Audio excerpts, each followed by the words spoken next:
Hello. आपका स्वागत है केमिकल बीटी क्लासेज में। आज हम पढ़ेंगे रिफ्लक्स रेशियो के बारे में।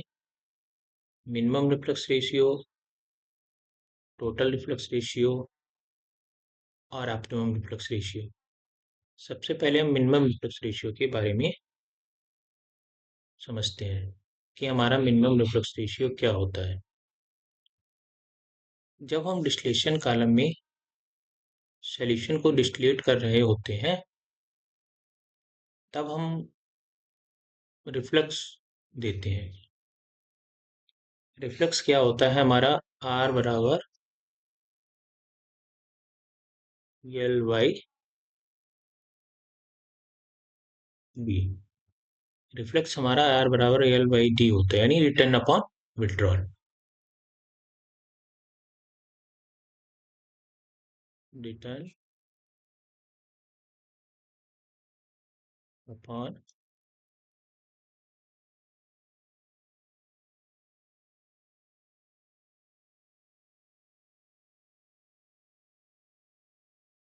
विड्रॉल। मिनिमम रिफ्लेक्स रेशियो हमारा वह रिफ्लेक्स रेशियो होता है, इसमें हम रिफ्लेक्स को बहुत कम मात्रा में देते हैं। रिफ्लेक्स को बहुत कम मात्रा में देने के कारण जो हमारी डिस्टिलेशन कॉलम में नंबर ऑफ प्लेट्स हैं वो इनफाइनाइट हो जाती हैं। अर्थात डिस्टिलेशन कॉलम में हमारी जो नंबर ऑफ प्लेट्स होंगी वो इनफाइनाइट होंगी।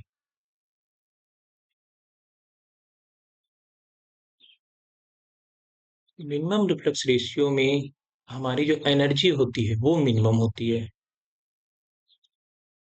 एनर्जी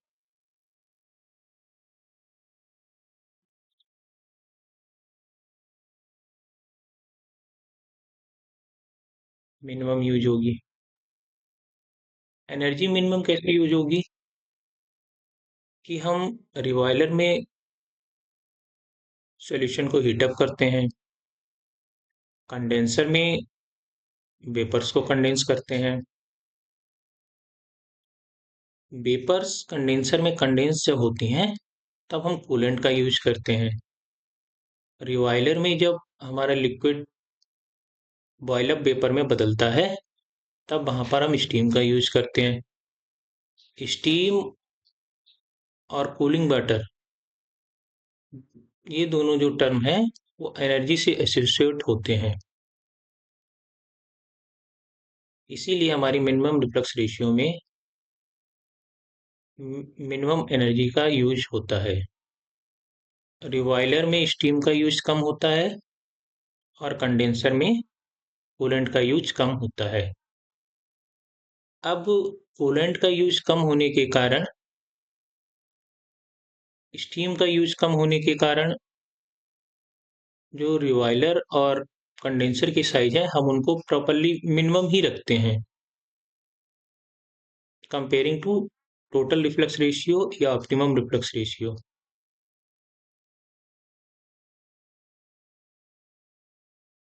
मिनिमम रिफ्लक्स रेशियो में एक बात और ध्यान रखनी पड़ती है कि यह जो हमारी point of intersection of operating line जो होती हैं वो इक्विलिब्रियम कर्व पर लाइज करती हैं।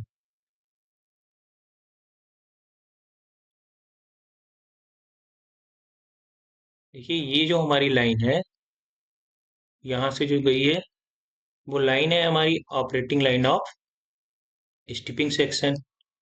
ये जो लाइन है यहाँ से जो गई है वो हमारी ऑपरेटिंग लाइन है रेक्टिफाइंग सेक्शन की। ये हमारी फीड लाइन यहाँ से जा रही है और तीनों ये लाइन जो है वो एक पॉइंट पर मिल रही है, पॉइंट पी पे। ये जो पॉइंट पी है यही पॉइंट जो है इक्विलिब्रियम कर्व पर पॉइंट है और ये पिंच पॉइंट भी बोला जाता है। अर्थात मिनिमम रिफ्लक्स रेशियो की कंडीशन में हमारा जो रिफ्लक्स होता है वो मिनिमम होता है। जो तीनों ऑपरेटिंग लाइंस होती हैं, आप स्टिपिंग सेक्शन की, रेक्टिफाइंग सेक्शन की और फीड लाइन भी, वो हमारी इक्विलिब्रियम कर्व पर आपस में मिलती हैं। जिस कारण हमें इनफाइनाइट नंबर ऑफ ट्रेस की आवश्यकता पड़ती है। ट्रेस की काउंटिंग हमने आपको बताया ऊपर से करेंगे।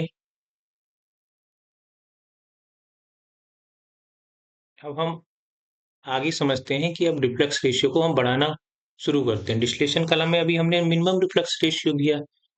अब हम रिफ्लक्स को धीरे धीरे बढ़ाते हैं, देखते हैं धीरे धीरे बढ़ाने पर क्या हुआ। धीरे धीरे जब हम रिफ्लक्स रेशियो को बढ़ाते हैं तब आर को जब हम इंक्रीज करते हैं तब क्या होता है, जब हमारा आर को जब हम इंक्रीज करते हैं यानी रिफ्लक्स को जब इंक्रीज करते हैं तो हमारे दो सेक्शन होते हैं डिस्टिलेशन में, एक तो रेक्टिफाइंग सेक्शन होता है, एक स्टिपिंग।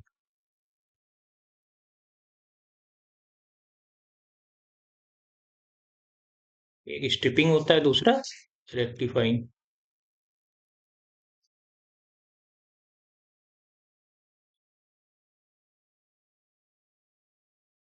तो क्या होगा, दोनों सेक्शंस में लिक्विड के फ्लो रेट, वेपर के फ्लो रेट इंक्रीज कर जाएंगे।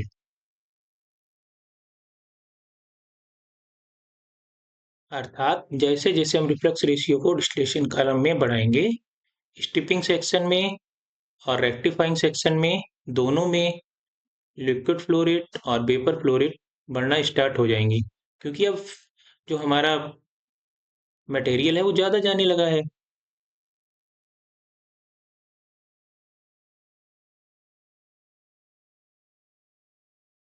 अब जब रेक्टिफाइंग सेक्शन में, स्टिपिंग सेक्शन में वेपर्स और लिक्विड्स का फ्लो रेट बढ़ रहा है तब हमारी एनर्जी भी बढ़ जाएगी।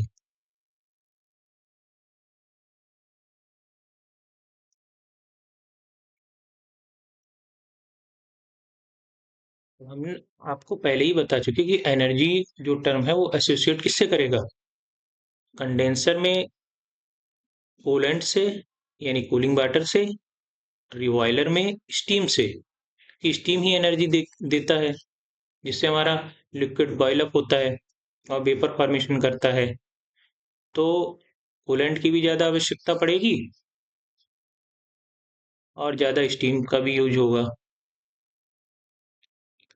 अब वेपर के फॉर्मेशन ज़्यादा होने के कारण क्या होता है कि हम रिफ्लक्स रेशियो बढ़ाया है तो वेपर का भी ज़्यादा फॉर्मेशन होगा, लिक्विड का भी ज़्यादा फॉर्मेशन होगा। वेपर के फॉर्मेशन के कॉलम में अब वेपर का फॉर्मेशन ज़्यादा होने के कारण हमें डिस्टिलेशन कॉलम का जो डायमीटर है वो भी बढ़ाना पड़ेगा।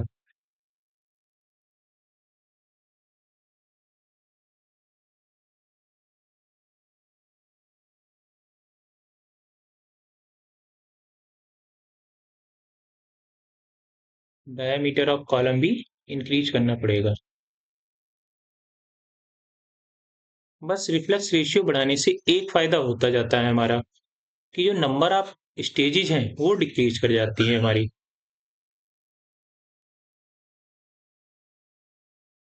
जो नंबर ऑफ स्टेजेज होंगी वो क्या कर जाएंगी, डिक्रीज कर जाएंगी।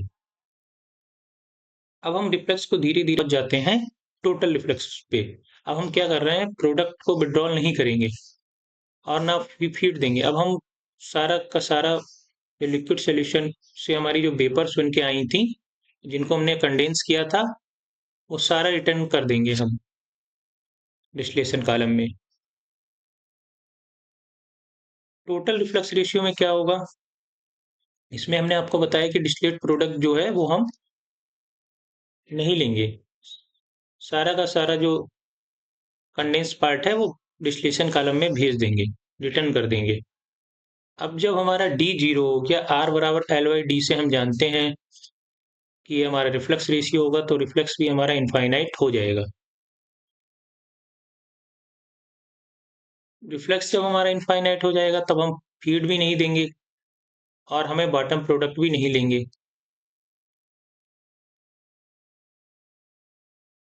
टोटल रिफ्लक्स के केस में हमें ये फायदा मिलता है, जो नंबर ऑफ प्लेट्स होती है, जो स्टेजेज होती हैं वो बहुत कम हो जाती है, यानी मिनिमम नंबर ऑफ प्लेट्स की रिक्वायरमेंट हमें होती है।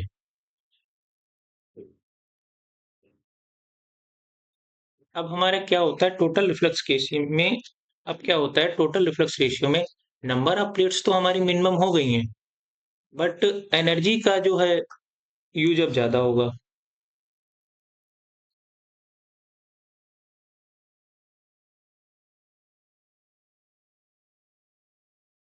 एनर्जी का यूज क्यों ज्यादा होगा? क्योंकि वेपर बहुत ज्यादा बनेंगी, लिक्विड बहुत ज्यादा रहेगा। अब वेपर्स बहुत ज्यादा बनेंगी तो उनको कंडेंस करने के लिए हमें कूलेंट की ज्यादा रिक्वायरमेंट पड़ेगी। लिक्विड पार्ट ज्यादा बनेगा तो उसको हमें हीटअप करने के लिए ज्यादा स्टीम का यूज करना।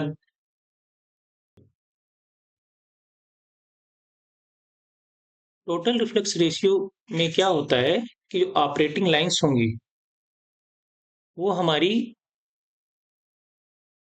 टोटल रिफ्लेक्स रेशियो के केस में हमारी जो ऑपरेटिंग लाइंस जो होती हैं वो डायगोनल पे ही आ जाती हैं, यानी कोइंसाइड कर जाती हैं डायगोनल पे।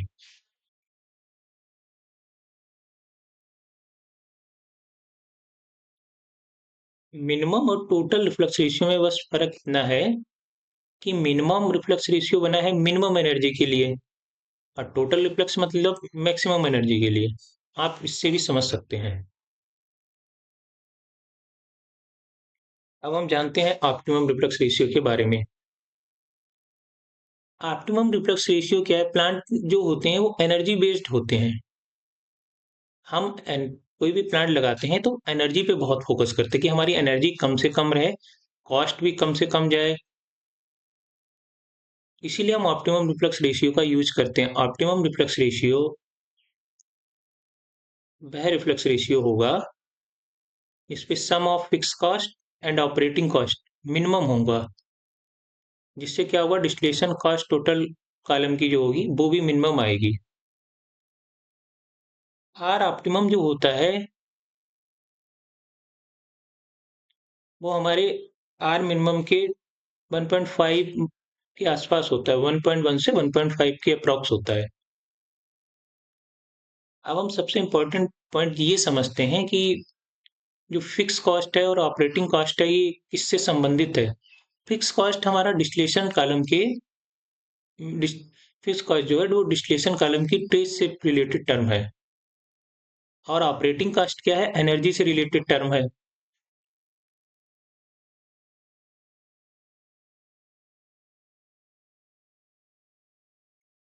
अब मिनिमम रिफ्लक्स रेशियो में क्या होता है हमारा, इनफाइनाइट नंबर ऑफ प्लेट्स होंगी, और प्लेट्स जो है हमारी वो किससे रिलेटेड है? वो हमारी फिक्स कॉस्ट से रिलेटेड है। तो फिक्स कॉस्ट भी कैसी हो जाएगी? इनफाइनाइट हो जाएगी।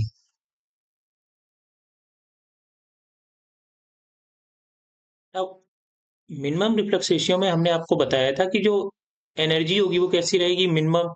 अब एनर्जी मिनिमम है तो स्टीम और कूलेंट भी कम यूज होगा। स्टीम और कूलेंट जब कम यूज होगा तो इसका मतलब हमारी जो ऑपरेटिंग कॉस्ट है वो कैसी हो जाएगी? मिनिमम। मिनिमम रिफ्लक्स रेशियो में हमने पढ़ा था इनफाइनाइट नंबर ऑफ प्लेट्स की रिक्वायरमेंट होती है। प्लेट्स जो टर्म है वो हमारी फिक्स कॉस्ट से रिलेटेड है, तो हमारी क्या आती है फिक्स कॉस्ट जो होती है वो भी इनफाइनाइट हो जाती है। अब लेकिन मिनिमम रिफ्लेक्स रेशियो में हमारी जो एनर्जी होती है वो मिनिमम यूज होती है। अब एनर्जी मिनिमम यूज करने का मतलब क्या हो गया हमारा, जो ऑपरेटिंग कॉस्ट होगी वो भी मिनिमम हो जाएगी। अर्थात फिक्स कॉस्ट एक चीज ज्यादा रहेगी तो दूसरी चीज कम रहेगी। फिक्स कॉस्ट हमारी मिनिमम रिफ्लेक्स रेशियो में ज्यादा होती है, बट ऑपरेटिंग कॉस्ट इसमें मिनिमम रहती है। अब रिफ्लेक्स रेशियो को हम जैसे जैसे इंक्रीज करते हैं क्या होता है, ट्रेज कम होती जाती है, मतलब नंबर ऑफ ट्रेज डिक्रीज करते हैं। अब नंबर ऑफ ट्रेज का डिक्रीज करने का मतलब क्या हुआ, फिक्स कॉस्ट हमारी डिक्रीज करेगी, बट क्या एनर्जी रिक्वायरमेंट बढ़ जाता है। अब एनर्जी रिक्वायरमेंट जब बढ़ जाता है तब इसका मतलब क्या हुआ कि हमारी जो ऑपरेटिंग कॉस्ट होगी वो बढ़ने लगेगी। रिफ्लेक्स रेशियो के बढ़ने पर हमारी ऑपरेटिंग कॉस्ट क्या होती है, वो बढ़ने लगती है। टोटल रिफ्लेक्स रेशियो में अब हम समझते हैं कि क्या होता है। टोटल रिफ्लेक्स रेशियो जो होता है उसमें जो प्लेट्स होती हैं वो प्लेट्स मिनिमम हो जाती हैं, बट एनर्जी रिक्वायरमेंट जो होता है वो मैक्सिमम हो जाता है। अब हमारा एनर्जी रिक्वायरमेंट है जो मैक्सिमम हो गया है। और प्लेट्स हैं वो डिक्रीज कर गई हैं।